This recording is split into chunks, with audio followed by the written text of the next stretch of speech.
आखिरकार अमरीश भाई साहब का दिल थोड़ा पिघला सही। वो वहां से निकल गया उस झगड़े को खत्म करते हुए, क्योंकि उससे अफसोस हुआ। किस बात का?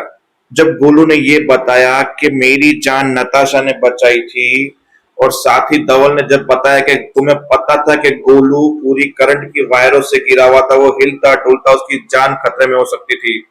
फिर गोलू ने भी बोला, धवल चाचू और मेरी जान तो चाची ने बचाई, और उनको करंट भी लगा, उनका हाथ भी जल गया।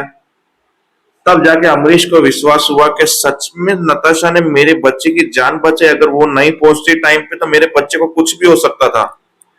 मैंने तो नताशा को नीचा दिखाने के लिए ये सब कुछ किया, पर जिसने नताशा को तो मैंने फंसाया, पर जिसने मेरे बेटे को किडनैप किया वो इस सोमनाथ में खुले सांड की तरह घूम रहा है।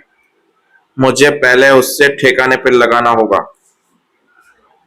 तो बस अमरीश भाई साहब उस काम के लिए निकल गए, वहां से बाविन चिराग में निकल गए। बाकी इससे पहले नताशा रो रो के चिल्ला चिल्ला के बोल बोल के थक गई कि मैंने नहीं किया, नहीं किया, नहीं किया, नहीं किया। हेतल के पास भी जाई, पर हेतल ने हाथ छुड़वा दिया कि मैं तुझ पे अब यकीन नहीं करती हूँ। सब लोग उसे एक एक करके धोखा दे के चले गए, मतलब छोड़ के चले गए। जहां पे धवल ने भी बोला कि तूने बहुत गलत किया है। तुम्हारी हर बार ये मोचा उठाने की जो आदत है ना, वो किसी दिन किसी को ले डूबेगी। तूने पर आज एक छोटे से बच्चे की जान को जोखिम में डाल के जो तुमने अपनी मनमानी करवाई है ना, वो सही नहीं किया। अब धवल भी ये बोल के चला गया। अब चीकू वहां पे कुछ ढूंढ रहा था, तो इतने में उसको होश आ गया। बोला, तुम बताओ मैं तुम्हारे घर वालों को कैसे इन्फॉर्म करूं, मुझे इन्फॉर्म करना जरूरी है। बोला, किसी को इन्फॉर्म करने की कोई जरूरत नहीं। बोला, तुम्हारी देखभाल के लिए कोई ना कोई तो यहाँ पे चाहिए। बोला, मैं अनाथ हूँ। बोला, सेम, मैं भी एक अनाथ ही हूँ। Same pitch. अब लड़की ने कुछ रिएक्ट नहीं किया था। मैं डॉक्टर आया, बोला मैं आपके पास ही आ रहा था। बोला, क्यों? बोला, ये दवाई लेके आओ और आपको केयर की बहुत जरूरत है, तो इनको केयर करना है आपको। बोला, देखो ये रहे दवाई के पैसे, ये रहा मेरा नंबर, कुछ चाहिए दवाई वगैरह पैसे तो मुझे फोन कर देना, मैं व्यवस्था कर दूंगा। बाकी ना मैं इनको जानता हूँ ना ये मुझे जानती है, अनजान है। मैं इनकी मदद करने के लिए इनको लेकर आया था। बाकी आप आके देख लीजिए। बोला, कैसी बात कर रहे हो, इनको केयर की जरूरत है? सच्ची में आप ऐसे नहीं जा सकते? बोला, ये नंबर है, कुछ जरूर पड़े तो बता देना, चलता हूं मैं। ऐसे करके चीकू वहां से निकल गया। अब घर पे पहुंचा तो दामा को बोला कि खिचड़ी थोड़ी एक्स्ट्रा देना, क्योंकि मुझे हॉस्पिटल ले जानी है किसी पेशेंट के लिए।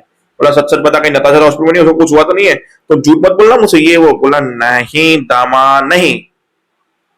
फिर बस नताशा ने ठान लिया कि मेरे ऊपर ये किडनैपिंग का इंजाम मैं हटा के रहूंगी, उसके लिए चाहे मुझे कुछ भी करना पड़े। वो पुलिस के पास गई।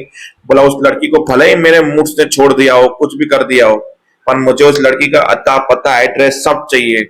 बोला, देखो बहन, एक तो तुम्हारे खानदान की इज्जत दाव पे लगी हुई, तुम में पुलिस स्टेशन में कोई देख लेगा तो मकवाना की इज्जत चली जाएगी। इसलिए अच्छा यही होगा कि तुम यहाँ से निकल लो।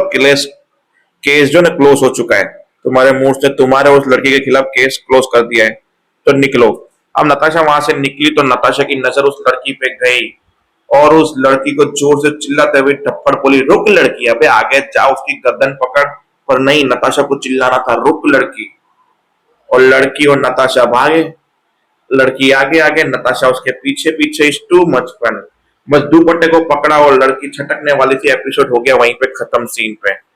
तो देखते हैं नेक्स्ट, यानी कल क्या होता है। बाकी कल के बारे में नहीं, पर गुरुवार के बारे में तो यही दिखाया गया है जो 3 दिन से लगातार चल रहा है। अमरीश और नताशा की बहस, जो मैं बोल रही है कि मैं नौकरी करूंगी, अमरीश बोलता है कि नहीं करोगी, वगैरह वगैरह। तो देखते हैं ये नया जंग कहां तक जाएगी नौकरी की। पहले इस जंग से निपट लेते हैं 2-3 दिन। जय